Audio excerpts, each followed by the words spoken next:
Good afternoon, Dr. Victor C. Onukwa. Right. Yes, Dr. Victor C. Onukwa is the Chairman and Council of Association of Housing Corporations of Nigeria, and we're here to talk about organization in Nigeria, post-independence era of organization. Once again, good afternoon, sir. Good afternoon.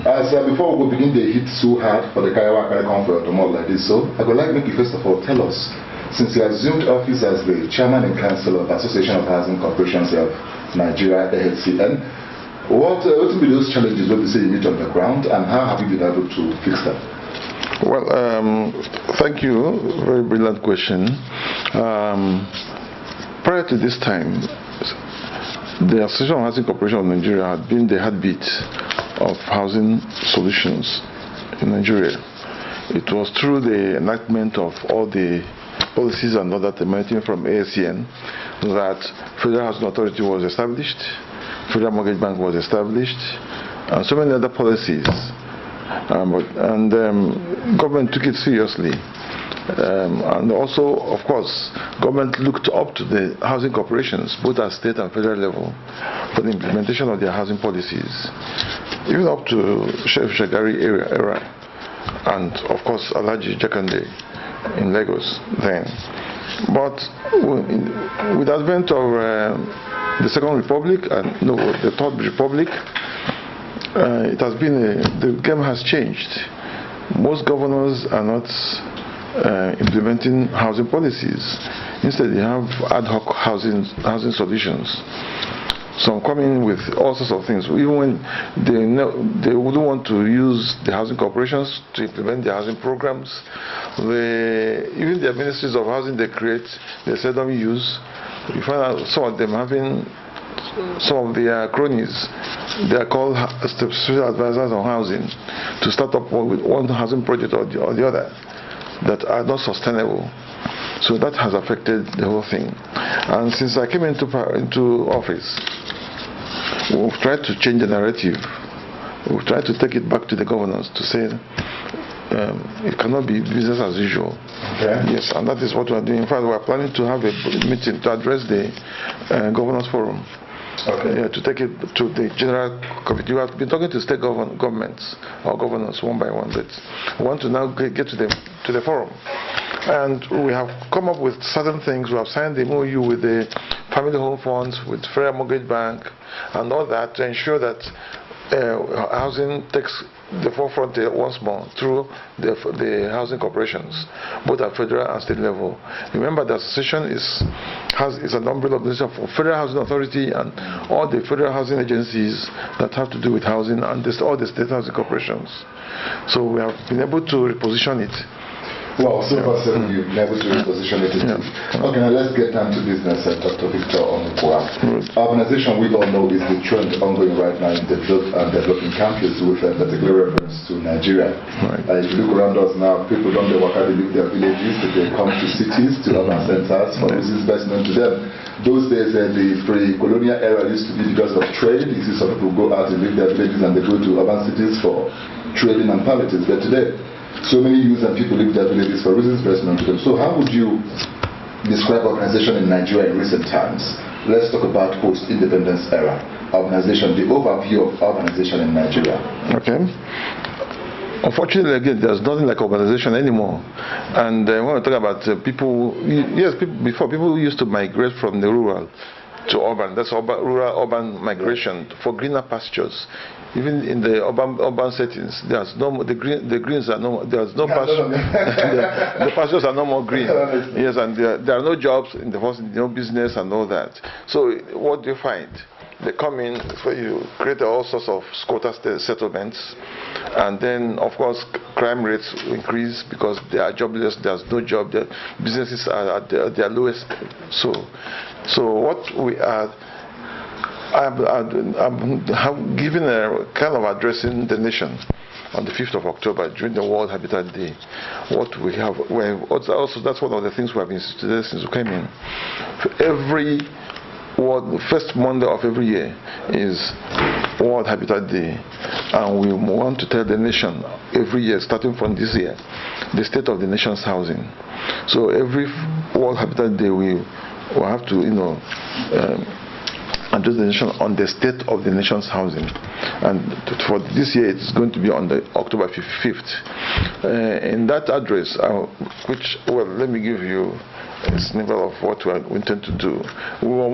There's a program we want to launch that would reverse the migration from rural to urban, from urban to rural. We want to achieve it, and it's achievable. I will not want to let it out now until October 5th. Yeah, sure. But it's going to work, and we're going to like all the states of the federation, but we're going to start off with a pilot scheme with 6 states, one from each of the geographical regions, 6 geographical regions, as pilot scheme. And that is what we have done. While it has taken us some time to do the research and come up with the proposal, we're going to sell to both the federal and state governments. Yeah. Okay. So with that, we are going to address, because we are no more achieving true urbanization. Everything has scattered. According to research with ACRON now, I figured that the urban population has actually grown from 6.9 million, that's about 15.4% of 45 million people in 1960 to over 99.9 million. That should be about 49% of over 200 million people in Nigeria recently. There should be disadvantages and advantages of housing and urbanization. So I believe should be in the best position to tell us the advantages and disadvantages. Well, you see, when we talk about housing, we know that housing all over the world has been a problem. And the world, all over the world, all the countries are grappling with the solution to housing problems. But it is even more endemic here. In fact, it's more pandemic here in Nigeria, in that we have various problems. Okay. When we talk about housing, people think it has to do with just housing ownership. Okay. It goes beyond that. Not everybody will own a home in the first instance, even in developed countries. Okay. And even here, even when you say housing, we should talk about 2 categories of housing: housing ownership and rental housing. Rental housing is the problem, major problem. Most people can't afford to rent decent houses. A new graduate who comes out today can never ever think of buying a house, for sure. You don't start with buying a house once you have just come out of school. You talk about renting, and renting must be rental housing must be there. Rental housing is not just a question of having apartments here and there. There are conditions. A new graduate, can he afford 1 year rent upfront? That is the minimum you can get here. People asking you to pay minimum. Some even ask you to pay 2 year rent in advance. But rental housing means you get a decent housing and you pay on monthly basis. Can landlords afford to build a house and collect money on rental basis, on monthly basis, if they have taken a loan from a bank? Is it possible? It's not possible. It's not. So what is the solution? The solution is that there should be construction loan that should encourage somebody to borrow for 10, 20 years and pay within that period with good tenor. That is achievable. The landlord can borrow and then collect money on rental basis. But when he goes to his bank and he collects a loan and he's going to pay back within 1 year or 2 years or maximum of 3 years, obviously it's cash and carry. Yes, it will increase the rent. First of all, he wants, if people will collect 5 years rent in advance in order to meet up with the bank charges and all that. So there should be a deliberate policy of government, providing subvention through banks, that banks, okay, just like the intervention they do with agric and all those things, go to so bank, and if you want to construct rental housing, give them 20 year tenor for them to be able to repay, and also in order to make sure that if they collect rentals on monthly basis, they'll be able to service the loan and pay back within that period. Okay, based on what they value, so what did they say? The federal government, let's say the federal government, the state governments, and the local governments, they have not been in synergy with the association. It's not just it's a policy somersault. Oh, which is the ASCN, we have been making proposals to them as to what to do. Okay. That's even on one side. The next is, even for those who are to buy, it it is not enough to say, oh, property developers or housing corporations churn out houses. The government will start up and say, oh, we want to build 500,000 houses a year. Even if you build them, who will buy? How would they buy if there's no mortgage system? All over the world, housing is costly. Even when they talk about affordable housing, how affordable is housing? And the demand for it is increasing. As even how affordable. If you want to build for a poor man and you are buying block is the same cost both for the rich man and for the poor man. So, but when government, enact some policies that are favorable, that make it affordable, because it is only through government policies that you can achieve affordable housing, not through construction. And what governments do all over the world is that if they have a house that sells for, say, 10 million or 5 million, let's say 5 million, they can buy it and say, okay, within this income bracket, we can sell it to you at 1 million, subsidizing it.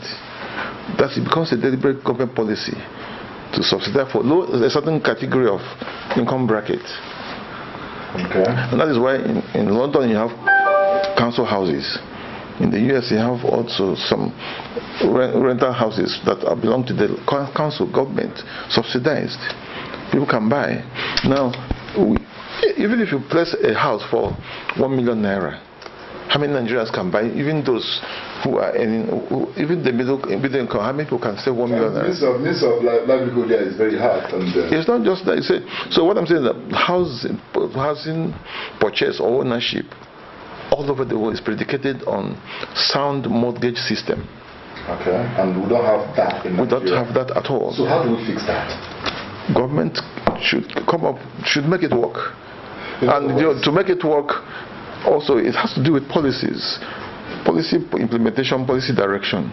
And for the policy to work, you have to make banks, not just only mortgage institutions, to commit a certain percentage of their lending to mortgage, and to make it single digit, and to also, of course, elongate the tenor. In the US, you can get a mortgage for 20 or 30. People continue paying for mortgage until they die. Minimum of 20 years. Okay, Doctor, based on what you can hear like this, there has been an inadequacy in the area of infrastructures to meet the needs of the increasing urban populace. Yeah. So, what you go talk saying that the things we need to do to address these problems, because whether we like it or not, as the year they go, people they leave their villages, they travel, they go township to make life, like you said, the pastor don't they green again, they just have to find a way in. Yeah. The people are still leaving their villages to look for living conditions outside their homes, like leaving their comfort zones to make life better for themselves. So I don't know, if we don't fix this problem, it will continue to linger for a very long time. And Nigeria is a developing country. I think that we have to start thinking out of the box. So you now, as the chairman in council, I believe God positioned you here for you to bring about the changes we were looking for. So how have you been able to make cases with that you have mentioned? Yes, when you talk about housing, has a linkage effect with so many things, including the infrastructure you're talking about. In fact, associated infrastructure to housing, that's what we call it. Okay, you can't talk about having a housing estate, for example, somewhere, and that is inaccessible. The roads must be there.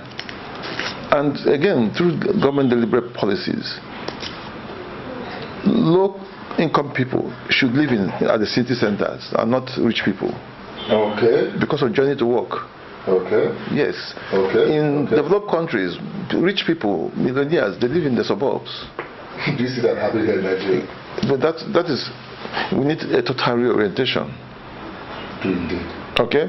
So, and if we achieve that, because most people who live, even some people live their housing in the rural areas that are even more comfortable than where they are squatting in the urban areas. Absolutely. Because when they consider that they have no road to commute to work, they prefer to come and squat even in thatch houses and in shanties and all those other things. Like slums. Yeah. Slums, yes. If you look at most of the Nigerian cities, you find out that most of the rural areas, they are villages. You can commute for not more than 30 minutes if the roads are good. And if the roads are good, they could afford to live in those rural areas and commute to town in the first instance. As mean that what I said here now does not apply, where you make provisions for the low-income people to live at the city center in order to shorten the journey to work. Since the rich already have cars. Yes. So what I'm trying to say is that we need a total policy change and then reorientation. So this is all about policy and policy of the country. Yes. In other words, the government has got a very big role to play in this. And again, infrastructure, fixing the infrastructure, how much does it cost? If you know how much all this money that are stolen from here and there, can fix any of these things. It's not a rocket science. Government cannot say they don't have money. We have money. But most times, even when they want to do infrastructure, they overprice them. Wow. That is totally overpriced. And that is not fair, really. It's not fair.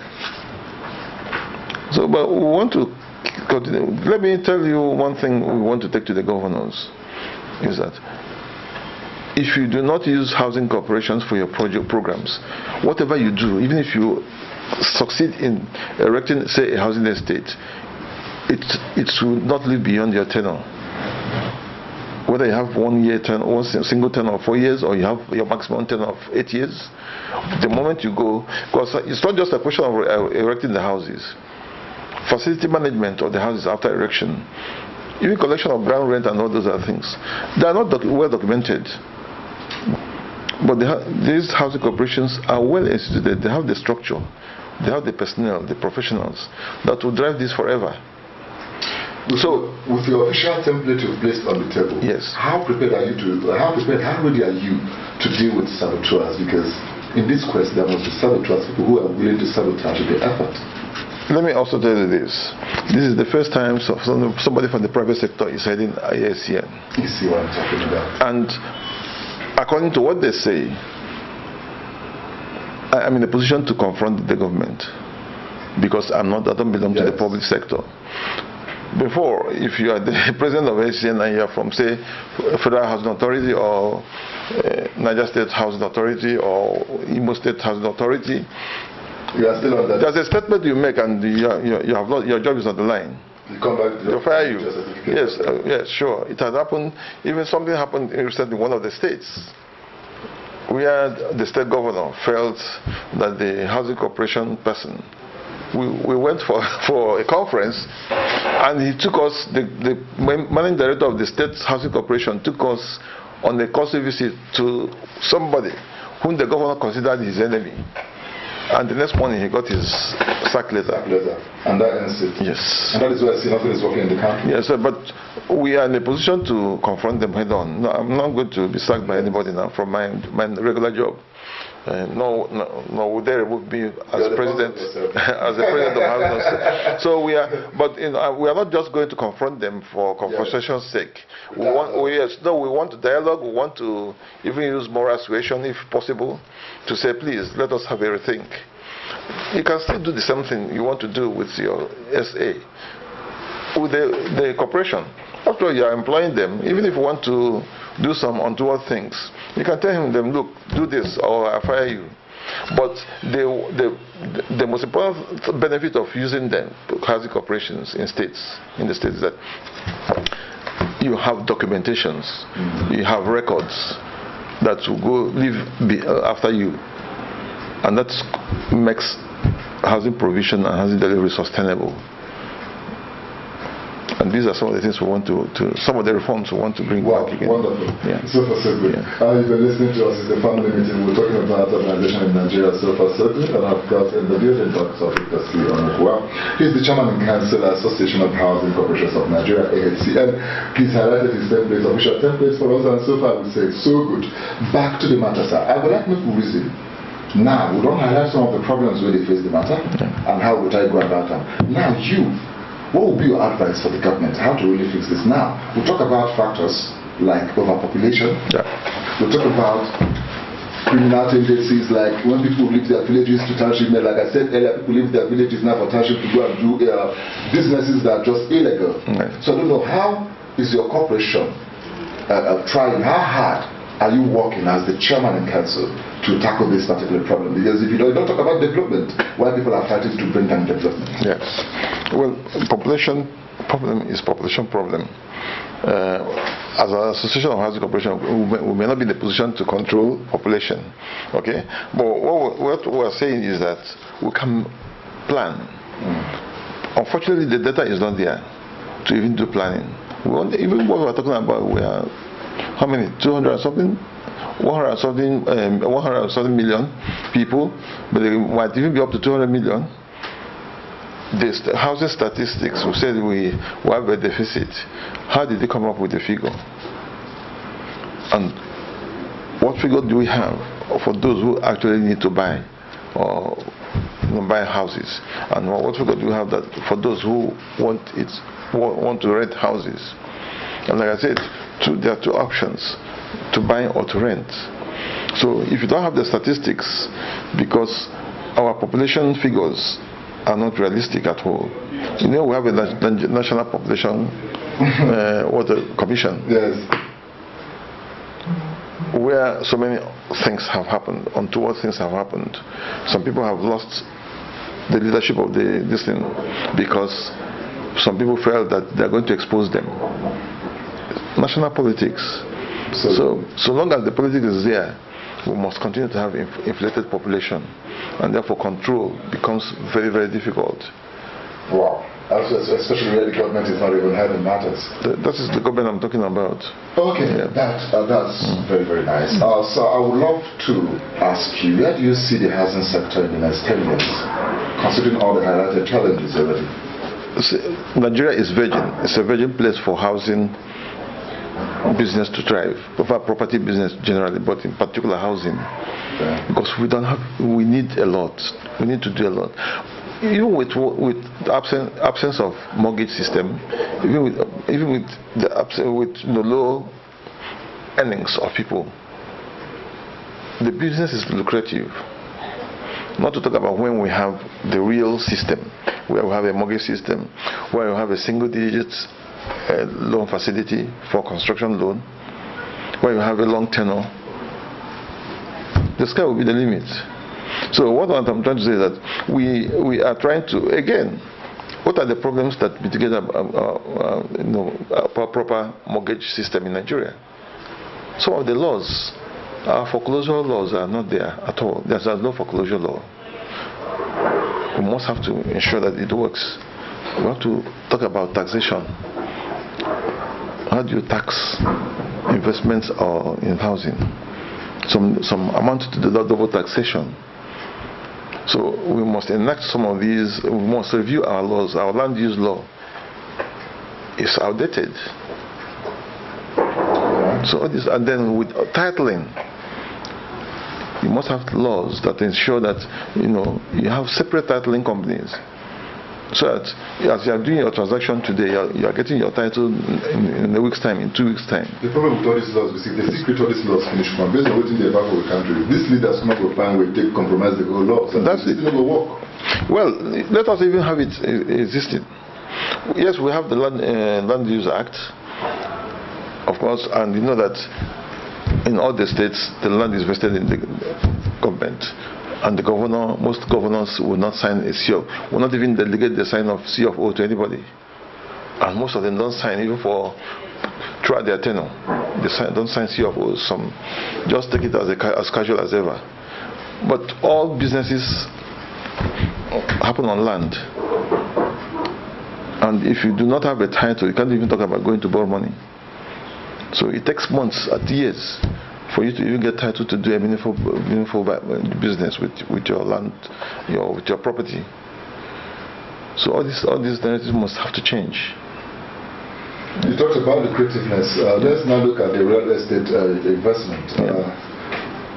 What percentage would you rate the lucrativeness of the housing sector with regard to the real estate investment, which is on the increase? Yeah, what I'm saying is that real estate development or real estate is the best form of investment in the whole world. The best form of investment in the whole world? People will tell you about stocks, but I tell you that real estate is the best.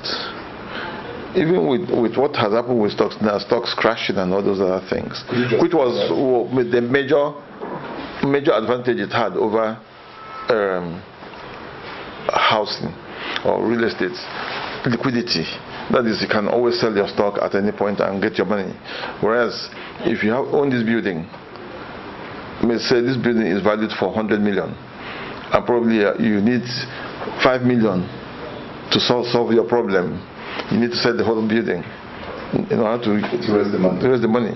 Whereas you have stock and you have a stock of 100 million, you can sell even 100,000 naira worth of your shares in order to solve a 100,000 naira problem. But all those narratives have also changed. Although it cannot work here now, in what we call real estate investment trusts. You know, there's an appreciation investment. Yeah, with real estate investment trusts, you can even sell part of your building in order to raise 5 million naira. But it cannot operate effectively here until these laws yes, like titling, foreclosure laws, and those other things are in place. And if those things happen, then you can now that's it, no part of the world will see our back in terms of real estate lucrativity in Nigeria. Yeah. Wow, it's been a wonderful time, ladies and gentlemen. It's the family meeting. Do not forget that. Rex Chinedagoke is my name. I'm my guest today. I have to visit him in the office. He gave me his time. It's always Dr. Victor C. Onukwa. He's the chairman and councillor, Association of Housing Corporations of Nigeria, AHCN. Sir, in conclusion, I would love you to now tell us, Nigerians out there, like you said, real estate investment is the best investment in the world. I would love you to really justify that word, best in it, so that you encourage us, like me, I'm already getting interested in the real estate investment. It is the most stable. It appreciates with time. Okay. Over time. It can never go wrong. It can never crash. When you say, oh, there's a lull, or that means that people are not buying. Mind you, it is the last to peak when the economy is down, and it's the first to crash. When I mean crash, people are not buying. When the economy is down, that's the first place to affect, because if you don't have enough money to eat, you can't even talk about buying. Insecurity know that better. You say? Insecurity know that better. Like what? Like insecurity, now we are faced with insecurity in the country. Is it not another bigger challenge? It cannot affect it in the sense that the value remains there. Okay. Even in terms of war, if there's war, people will vacate. Even when the building on it is destroyed, the land is still there. Wow. Wow. And this is all about land. They say whatever that's on the land belongs to the land. Absolutely. Okay? So this. Wow. Thank you so much, Dr. Victor C. Onukwa. I really appreciate your time. God bless you so much. I hope we'll find time to talk more about housing in Nigeria. Thank you. God bless you. No.